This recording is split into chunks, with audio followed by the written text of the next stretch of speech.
Hey guys, welcome back to Yoga with Leona, your site for everything about yoga and breast cancer recovery. Glad to see you again today. So today's video is going to be a tutorial about osteoporosis.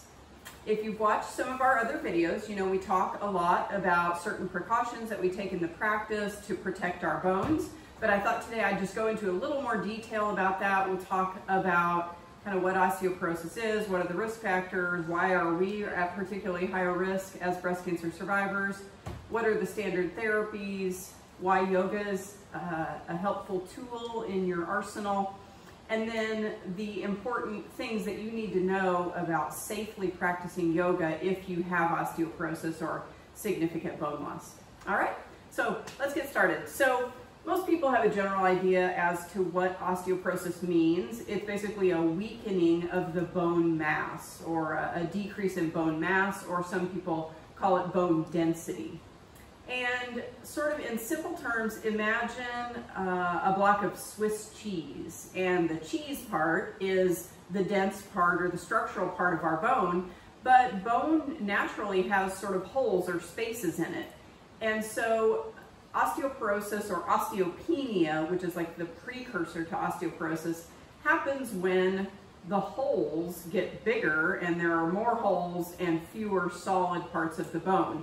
And so you can imagine from a structural perspective that when there's more empty space and less hard bone or less structural part of the bone, that then you're at increased risk for fractures. So when you develop decreased bone density, you're at increased risk of fractures, number one, with falling, but also with normal body movement. So people with osteoporosis can sometimes fracture bones with just the simplest of movements that normally wouldn't be an issue because that structure of that bone has gotten so weak.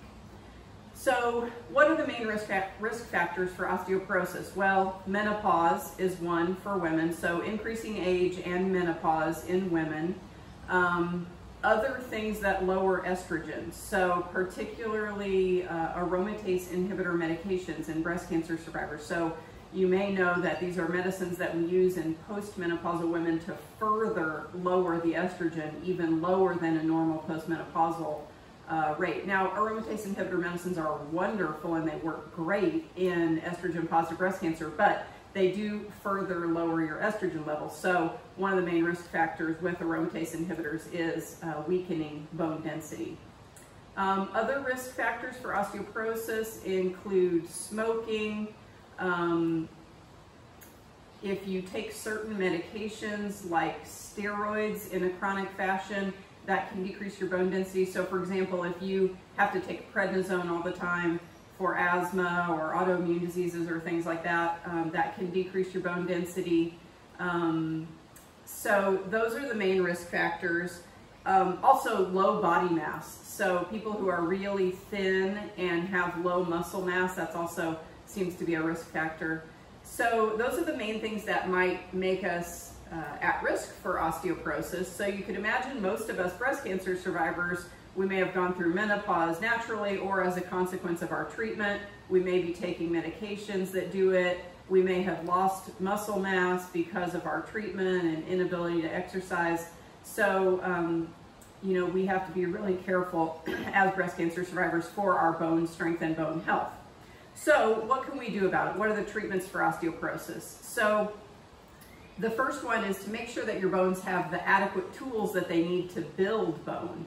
So the natural state of our bones, or normal bone metabolism, is that your bones are constantly breaking down and building up. That's normal bone metabolism, and that happens in everyone.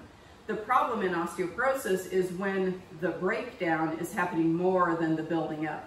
So we want to make sure our bones have what they need to build up, right? So that's taking adequate calcium and vitamin D. Those are the main tools that your bones need to build. So for all postmenopausal women, we recommend calcium and vitamin D supplements. And if you're not sure about the dosing, talk to your doctor about that. The next thing that's always encouraged is weight-bearing exercise. So one of the ways that the bones build themselves back up is when the muscles put tension on the bone, that stimulates the bone to build more dense bone or more structural bone. So any kind of exercise where the muscles are pulling against our bones, so that means weight-bearing exercise, any of those weight-bearing exercises are going to improve your bone density. So things like walking, weightlifting. There are some more vigorous forms of weight-bearing exercise, like jumping on a trampoline, that might not be advisable if you already have decreased bone density. So you don't want to do too much jarring of the bones that might cause, potentially a compression fracture. So ask your doctor, if you have osteoporosis, ask your doctor what activities they specifically don't want you to be doing. So some doctors will say, don't do stuff like jump on the trampoline, that's really a high impact. But there are plenty of other ways to get weight-bearing exercise. So you can imagine yoga is a great one. So in many of our yoga practices, we do standing poses, we do balancing poses on one leg, and you can just imagine in all of those positions, your muscles are pulling against your bones. So as we do that, that's stimulating our bones to get stronger. Other traditional treatments for osteoporosis include, of course, medications. And if you have serious osteoporosis, talk to your doctor about whether a medication is appropriate for you, because you may need that in addition to your calcium, vitamin D, and weight-bearing exercise. Other things like smoking cessation are also important, and trying to avoid other things that increase our risk. And then the second part of treatment or precaution with osteoporosis is fall prevention. So once you've got weak bones, you need to be very careful to try to avoid things that are going to put you at risk for a fracture. So if we can improve our balance and our strength through yoga, then that can also help us. So it's going to help us in that it's going to improve bone density, but it's also going to help us not fall, and so avoid things that are going to potentially cause bone fractures. So in a number of ways, yoga is a really great opportunity for our bone health. So by building muscle mass, by doing all of these weight-bearing exercises, we can put a proper stimulus to our bones to help them build bone density, and then, as I mentioned, keep us from falling by giving us better balance, better flexibility, better core strength. All of those things help us to better be able to catch ourselves if we do happen to stumble, walking up a curb or something like everyone does. So yoga is a great thing for us, but we want to be very careful not to put ourselves at risk. So you may have heard that there are certain positions in yoga that we want to try to avoid or to be very careful with if we have osteoporosis. So if you've seen, some of these crazy yogis on Instagram, you can imagine that certain yoga positions put a lot of stress on different areas of our bone.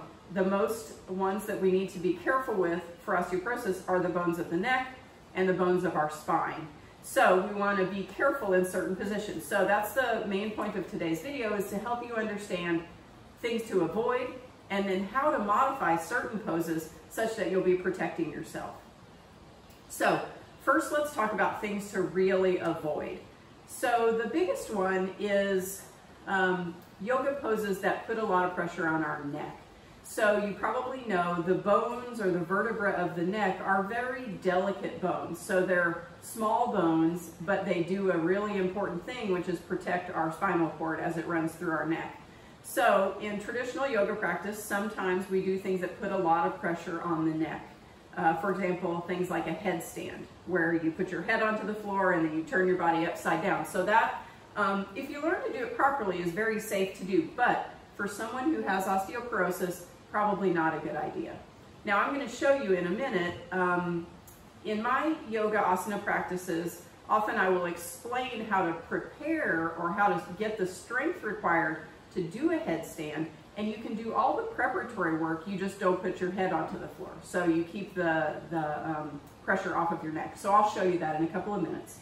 Another pose that we want to avoid if you have severe osteoporosis is something called shoulder stand. And shoulder stand is where you lie on your back and you roll your legs and torso up, so you've got a deep forward flexion of your neck. So this one's another one where really it's a little bit too much strain on the neck. So we want to avoid shoulder stand. In all of the yoga asana practices, I will give you options. So if I'm taking part of the class through shoulder stand, I'll give you an option that says if you don't want to do shoulder stand, you do this instead. For example, just legs up in the air or putting a block under your sacrum.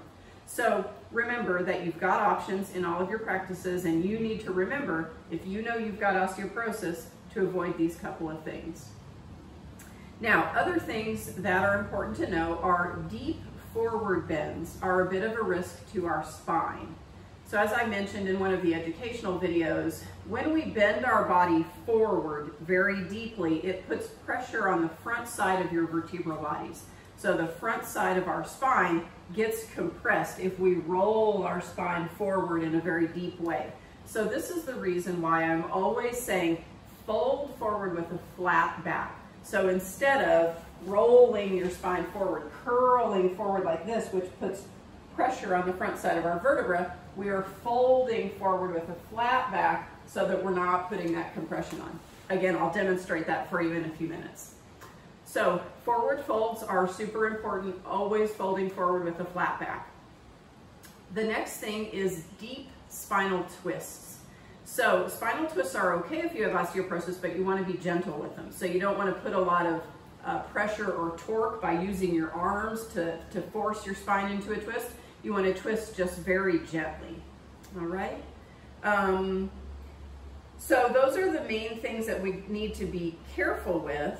Another one that goes back to the idea of forward folds are things that round the spine. For example, some sort of core strengthening exercises that we do will get us into a rounded spine if we don't do them properly.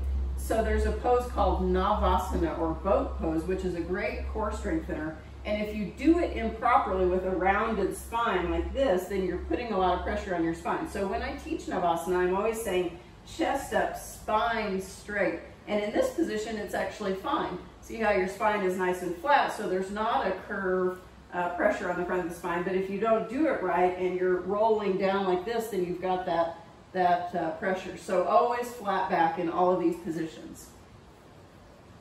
Now, a couple of things. So those are the don'ts. Those are the precautions, things to try to avoid or to be aware of.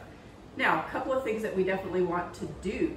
So you may know little old ladies who have severe osteoporosis tend to get something called kyphosis. So that's when your upper spine kind of rolls forward. So this is a risk. As we get osteoporosis and the bone weakens, our spine tends to curve forward. So in all of our yoga poses, we want to focus on lengthening the spine. So I'm also all the time saying long spine, stretch up and out of the top of your head. So this is going to help us to correct that. This is going to help us to develop the muscles that we need to hold our posture in the right way so that we don't start to develop that kyphosis, that really forward folding of the spine. So long spine, always focusing on nice, long, lengthened spine. Now, interestingly, gentle back bends are actually very good for us if we have decreased bone density.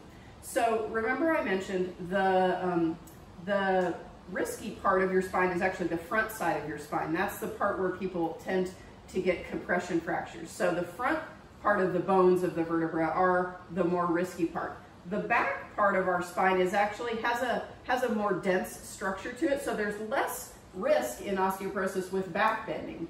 And as I mentioned just now, with things that either lengthen the spine nice and tall or things that gently bend your spine backwards, those are strengthening all of those big strapping muscles along the back of our spine that are going to help us hold an upright posture, that are going to support our spine in a healthy way. So these are actually really good for people who have osteoporosis. So I'll show you a couple of the gentle back bends that we really like and that are great choices if you have osteoporosis. Now, of course, you don't want to be doing the super deep back bends that are going to put pressure into your low back. You know, things like doing a back bend all the way up with your hands behind your head. You might want to take that very, very slowly. So we start with the gentle ones and do those for a long time until you're really sure that, number one, maybe you're building bone. So if you get a repeat bone density test in a year or 2 years from now and it shows your bone density is improving, then maybe you can consider working into some of those deeper back bends. All right, so what else? Another important point is moving very slowly and methodically into and out of yoga postures. So many injuries that happen in yoga happen because people fling themselves into or out of a pose. So we want to move very cautiously, slowly, and methodically into and out of postures so that we have control of our bodies. So that's actually really good for muscle strength building as well. And remember I said when we build muscle mass, that's good for our bone density, but it helps us from falling. And so we move very slowly and methodically into and out of our yoga postures. And then of course we use props to help us. So we use these yoga props, and I'll show you that in just a minute. We use yoga props to help us maintain the proper alignment. So to maintain things like a flat back when we're folding forward. We use these yoga props to help keep us safe. So a really good idea to have 2 or maybe 4 yoga blocks for your practice that'll really support you and help you get into the proper alignment of different poses. And then lastly, core strengthening is really important. So as I mentioned, when you have a nice strong core, it's going to keep you from falling. So it helps you maintain better balance. But it also helps you be stronger and more stable in your yoga poses. So your core is going to help hold your spine strong and keep you stable. And then one more thing, some people will think about yoga poses that put weight down into the arms, and if you watch some of my other videos, we talk about this and the potential risk for lymphedema. We need to be aware of that, but in truth, the data shows that that exercise like yoga, or even more vigorous exercise like weightlifting, does not increase our risk of lymphedema. However, if you already have existing lymphedema, you want to be careful with poses that put a lot of weight into the arms, especially for long periods of time. You want to work into that kind of exercise slowly and just do a little bit at a time to make sure your body's going to be able to handle it and that your arm is going to be able to handle it and not get swollen. But if you don't have lymphedema, then doing poses with your arms on the floor, and I'll show you a couple of those, is really good for building bone density in our arms and wrists. So all of our standing poses are great for building bone density, say in our hips and spine, but they don't get too much into our arms. And if you fall on an outstretched hand, it's very common to break your wrist if you have osteoporosis. So poses that put some weight into our arms will strengthen the bone density in our arms as well. And a lot of them are great core strengthening poses, like plank, for example. So let's get into a few demonstrations. First, let me show you shoulder stand so you know what it looks like. This is the one that we really want to avoid. This is the deep forward bend of the neck. So let me just show you what it looks like. So if you ever see me doing that, you'll remember, okay, that's one of the ones that we don't want to do. So in shoulder stand, we roll our body up and we get a deep flexion of our neck. And then eventually we work our legs up to the sky, but you can see how deeply bent forward my neck is. And you can imagine that if you have osteoporosis, those very delicate bones in the neck would have a little bit of excess pressure on them. So we want to avoid that one. So just know that you always take the other option if we're doing shoulder stand in practice, and you just put your legs up in the wall or take another option for inversion. I'll always give those to you in the context of the class. Now, let me show you how we work into a headstand. So remember I said, if you have significant osteoporosis, you don't want to do a headstand. You don't want to put your head on the floor and put pressure into your neck. But I want to show you the preparatory poses that we do for working into headstand, and those actually would be a good option for you. So there are poses that are going to put some weight into our arms. They're going to build strength in our core and our shoulders, which is actually really good for you. So when we're working into a headstand, this is how I teach headstand, and I'm going to do a tutorial, a full tutorial on this one eventually, but here will be the brief version.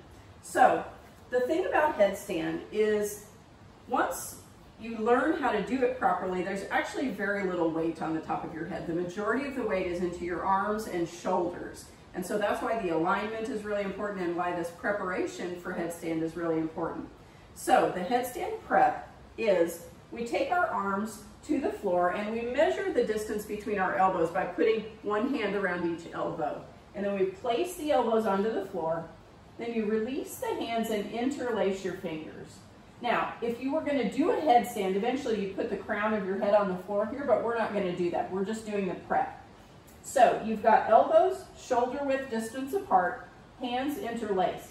Now here's the prep. You're going to tuck your toes under and push your bum up into the air.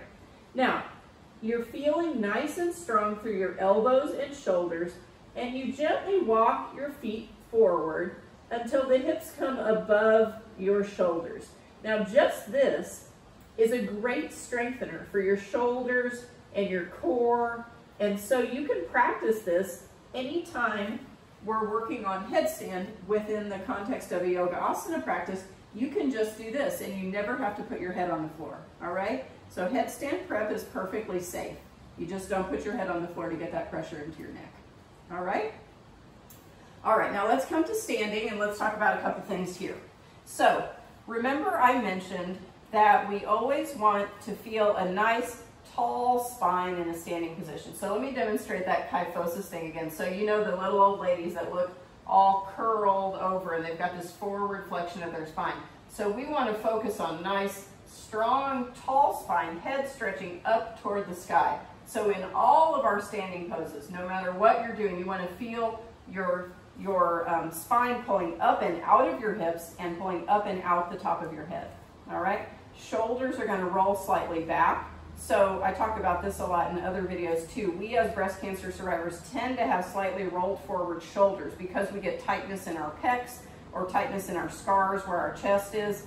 So focusing on good posture with spine nice and tall, shoulders rolled slightly back. Super important.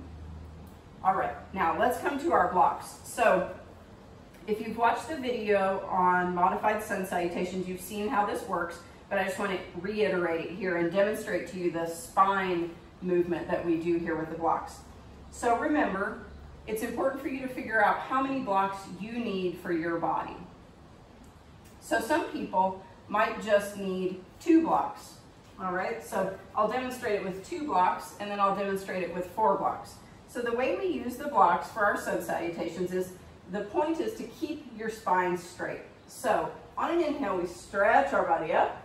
And then on an exhale, we bend our knees, sit our hips down, and arms are going to come down to our blocks. So what we're trying to avoid is this kind of thing. We don't want to curl forward and then lean down to grab your block. So you want chest forward, spine nice and straight. Now, if for whatever reason, maybe you're kind of tall, or maybe you don't have a lot of flexibility in your hips or knees, so you might need more blocks. You might need 4. So you build a tower that gets the blocks as tall as you need them to be so that you can keep your spine safe. So here's what it looks like with 4 blocks. So we inhale, stretch up, exhale, bend the knees, sit your hips down, chest is forward, spine is straight, and you reach for those blocks. So the blocks are giving us nice support so that we don't have to curl forward and put our spine at risk. All right? So same thing in other standing poses. So sometimes we take a pose called a wide-legged forward fold, and we fold forward, and I always will emphasize flat back as you fold forward.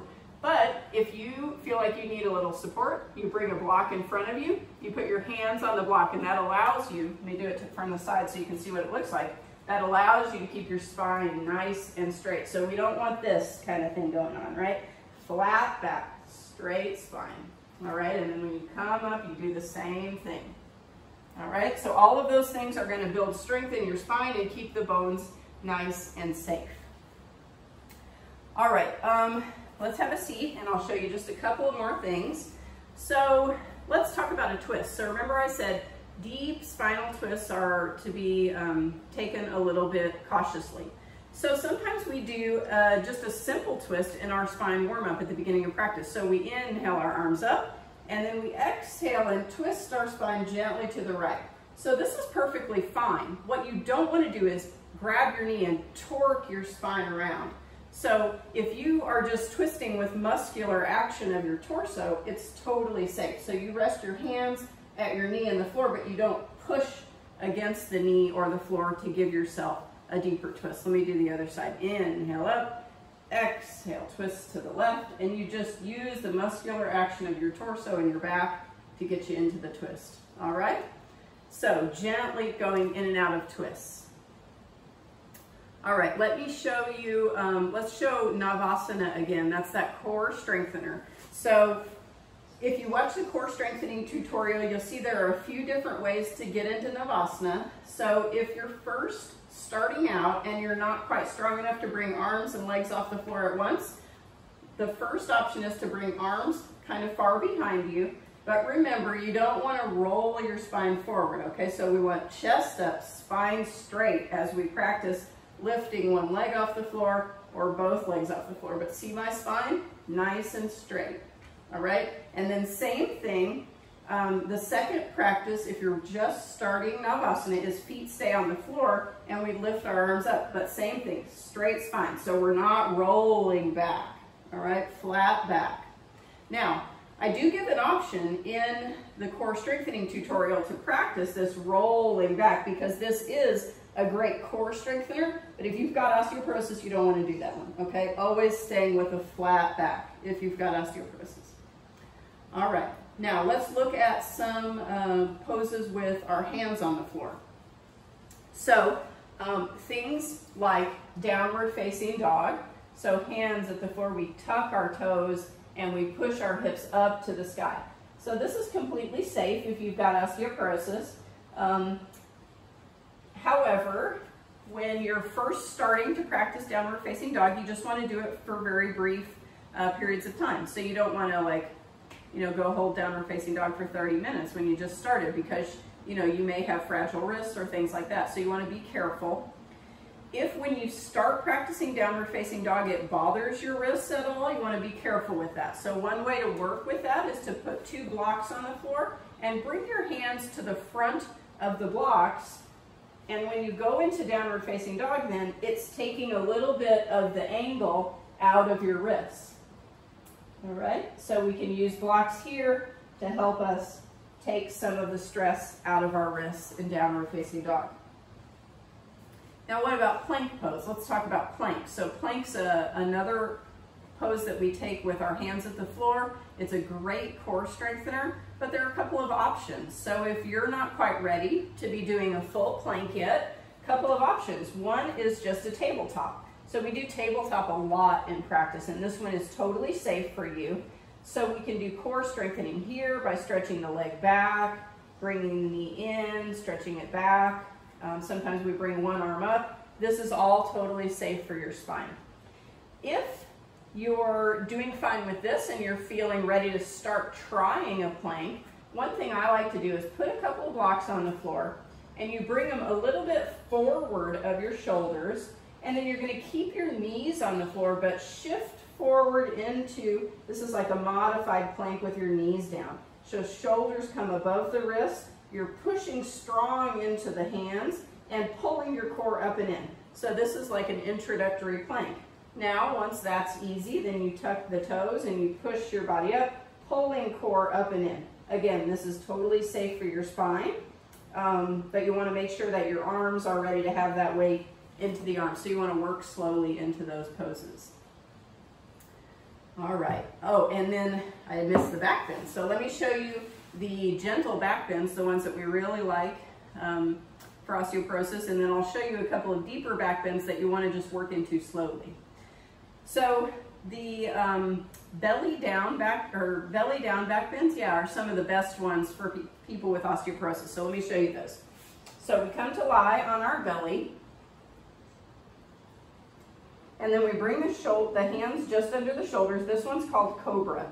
So elbows are reaching back toward your hips, and then on an inhale, you inhale and peel the upper body up. And you can see here that the muscles of your back are doing all of the work. Shoulder blades pull down your back, and your back muscles are lifting you up off the floor. So this one's perfectly safe. There's another one called locust, in which the hands come back behind and we lift the upper body up. Sometimes we lift up the legs as well. This one also perfectly safe. Another one called sphinx, where we bring the elbows just under our shoulders, and then we just feel the the motion of pulling the elbows back toward the spine as the top of your head lengthens. So it's the same idea in these back bends. Really important to feel that lengthening of your spine. So you don't want to crunch into your low back. You want to feel a long spine stretching out the top of your head. So in all back bends for everybody, regardless of whether you have osteoporosis, the healthiest way to bend backwards is to feel a long spine, extension of the spine before you even begin to bend backwards. So let me show you that in another back bend called camel. So this is a common back bend that we'll take. It's called camel, and you bring knees just under your hips. We bring our hands into our back jeans pockets, and first I'm going to show you what not to do. So what not to do is to dump into your low back and try to get all the back bend out of your low back. What you do want to do is feel stretching up of your ribs, stretching up of your spine, up and out the top of your head. Chest stretches toward the sky. Imagine you're going up and over a limbo bar. Okay, so we're not dumping down into the back, we're stretching up and over. So for camel, often when I practice this one in our asana practices, I will do it 2 times, and I'll give you the first option. We'll just stay here with hands in our jeans pockets, right? We're staying right here. And then sometimes in the second set, I'll give you the option to deepen the back bend if you're feeling like it, and you can reach back for your heels, and then you stretch the chest up again. Now, for those of us with osteoporosis, maybe it would be a good idea to just stick with the first one. So you just keep your hands in your jean pockets, you keep practicing stretching the spine up and back, and that's a perfectly great back bend for you. All right, let me show you one more back bend that we do commonly. This one's also perfectly safe, but let me give you the caution for it. So this one's called bridge pose. And bridge pose looks like this. We bring our feet flat to the floor, hands reach toward your heels, and then you're going to shift your hips up into the sky. Now, if you take bridge pose really deeply, you can push your hips up, shimmy the shoulders together under your back, and really push the hips up, but you can see how that puts a little pressure on my neck. So for you, girls with osteoporosis, I would take bridge just more gently. I would just push my hips up to the sky and not shimmy the shoulders so far underneath my back. See how that's keeping my neck more neutral. So rather than going all the way up and getting that pressure into your neck, you just stop and take it here. And then we roll it down. All right? All right, let's check my notes and make sure I mentioned everything that I wanted to mention today. All right, yeah, I think that's it.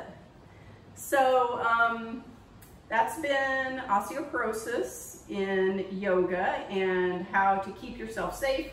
Use your blocks. Always focus on long, extended spine. Move into and out of poses slowly and carefully, and just advance your practice very slowly. So, you know, as you work slowly through the practice, you'll build the strength. You'll start to build bone density. And so you just don't want to like jump in and try to do something crazy all of a sudden. So build up slowly. Please send me an email if you have questions or things aren't clear. I'd be happy to, you know, help you address if there are certain poses that you're struggling with or that sort of thing. All right. So thank you guys for being here. Thank you for giving yourself this beautiful gift of yoga. Namaste.